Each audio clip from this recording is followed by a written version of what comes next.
আপনাদের একটা জিনিস দেখাই, ঠিক আছে? এই যে দেখেন, দেখেছেন মাঠে ধান সব হলুদ হয়ে রয়েছে, লাল হয়ে রয়েছে, দেখতে পাচ্ছেন? বিঘে কে বিঘে মাঠ।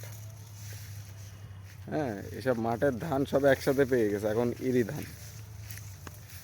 এখন এটা কাটতে পারিনি, আপনার হচ্ছে পানি হয়েছে বিগত 4-5 দিন ধরে, ঘন ঘন পানি হচ্ছে, এই পানির কারণে কাটতে পারিনি। আর সব হাওমাও করছে কৃষকেরা যে আল্লাহ কি ক্ষতি করলে, আল্লাহ কি ক্ষতি করলে, এরকম ক্ষতি করে না।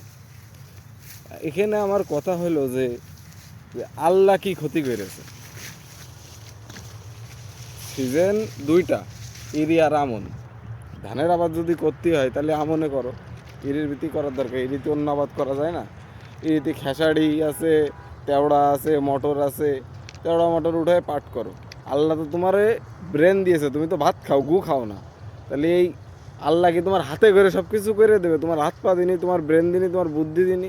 তুমি তা না করে কথায় কথায় আল্লাহ আমার এ ক্ষতি করলো। আল্লাহ তোমার কি সব ক্ষতি করে দেই?